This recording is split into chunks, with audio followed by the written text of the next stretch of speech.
भाई जिंदगी में कभी ऐसा लगा हो कि भाई मुझे सच बोलना चाहिए, तो भाई अभी मौका है, अभी बोल दो कि क्या तुम पॉर्न देखते हो।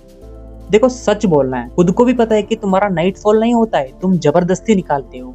इंडिया के हर एक लौंडा पॉर्न देखता है, सिर्फ उनको छोड़ के जिनके 99.998 आता है। कभी सोचा है पॉर्न वेबसाइट इंडिया में बैन है, फिर भी हमको एक्सेस कैसे मिल जाता है बिना वीपीएन लगाए? कभी इस मुद्दे पे अपनी भाई लोगों के साथ चर्चा किया है? कभी कोई ना इस वीडियो को शेयर कर देना। इंडिया में पॉर्न वेबसाइट ऑफिशियली बैन है, गवर्नमेंट ने हंड्रेड्स ऑफ वेबसाइट को ब्लॉक कर दिया गया है, लेकिन फिर भी अगर तुम गूगल पे सर्च करोगे तो कुछ ही सेकंड में लिंक मिल जाता है। तो सवाल ये है कि अगर बैन है तो इंटरनेट पे ये सब अभी कैसे चल रहा है?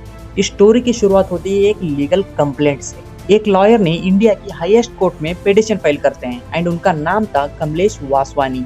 उन्होंने सुप्रीम कोर्ट ऑफ इंडिया में पिटीशन डाली एंड कमलेश जी का आर्गुमेंट सिंपल था, इंटरनेट पर पोर्नोग्राफिक वेबसाइट यंग जनरेशन को अफेक्ट कर रही है। बेंचो इतना केयर करते हैं भाई यंग जनरेशन की, लेकिन यंग जनरेशन क्या कर रही है? मुट्ठी और सेक्सुअल क्राइम्स को इनडायरेक्टली एनकरेज कर सकती है। इन सब पॉइंट मिला के उन्होंने कोर्ट में पिटीशन फाइल करते हैं। उन्होंने डिमांड किया कि इंडिया में ऑनलाइन पोर्नोग्राफी कंप्लीटली बैन होना चाहिए। इसका मतलब ये नहीं कि ऑफलाइन चलेगा, ऑनलाइन बंद होना चाहिए, क्योंकि इजीली एक्सेसिबल था। ये पिटीशन न्यूज में बहुत वायरल हो जाता और यहीं से गवर्नमेंट पर प्रेशर बढ़ना शुरू हो जाता है। 2015 में गवर्नमेंट ऑफ इंडिया ने एक स्ट्रिक्ट स्टेप लिया। गवर्नमेंट के DOT यानी डिपार्टमेंट ऑफ टेलीकम्युनिकेशन ने इंटरनेट सर्विस प्रोवाइडर को ऑर्डर दिया कि इंडिया में 857 पॉर्न वेबसाइट को इमीडिएटली ब्लॉक किया जाए। उस टाइम पे 857 ही था, ठीक है, समझो मेरे बात को।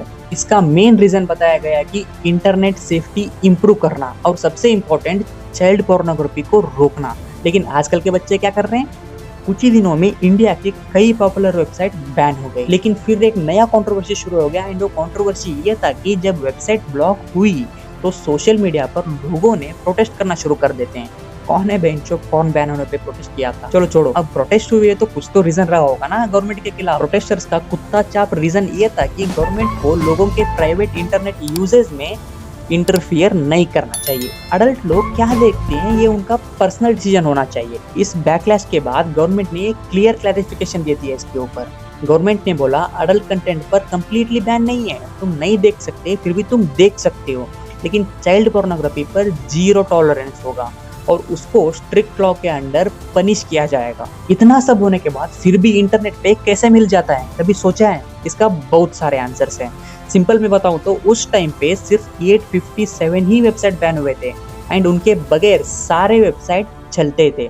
सारे पॉर्न वेबसाइट नहीं बैन हुए थे, सिर्फ 857 ही हुए थे। एंड ये भी है कि गवर्नमेंट सिर्फ कीवर्ड्स को ब्लॉक करता है, जैसे कि पॉर्न, लेकिन हम क्या करते हैं? porn.1 समझाने के लिए एग्जांपल लेके बोल रहा हूँ, ठीक है। porn.2 ऐसे कीवर्ड यूज करके नया वेबसाइट बनाते हैं। यहाँ क्या होता है पता है?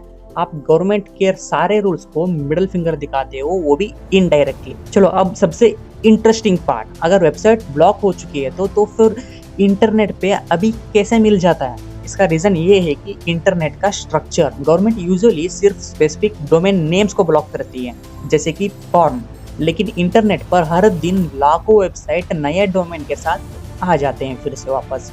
एग्जाम्पल, अगर एक वेबसाइट ब्लॉक हो गई तो सेम कंटेंट नए डोमेन के साथ फिर से अपलोड कर सकते हैं।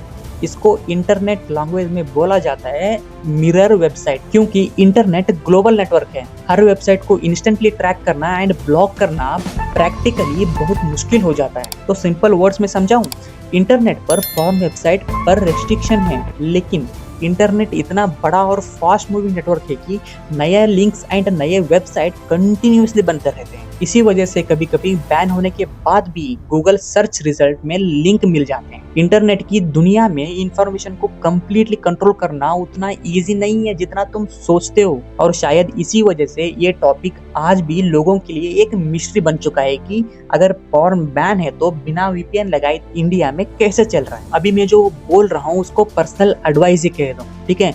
लैपटॉप पे जब देख रहे होते हैं स्क्रीन पे एक वार्निंग आता है एंड स्क्रीन सारा फ्रीज हो जाता है। स्क्रीन पे लिखा हुआ आता है CBI इन्वेस्टिगेशन ब्यूरो, आया होगा शायद। उस टाइम पे हमारा लैपटॉप कुछ टाइम के लिए सच में हैक हो चुका होता है एंड स्क्रीन पे कुछ भी क्लिक करो, मतलब कुछ भी क्लिक करो, बैक जाने की कोशिश करो, कुछ नहीं होता, स्क्रीन फ्रीज हो जाता है। एंड क्लोज करने की कोशिश करो तो क्लोज भी नहीं होता है। उस टाइम पे सारा सिस्टम हैंग हो जाता है एंड फ्रीज हो जाता है।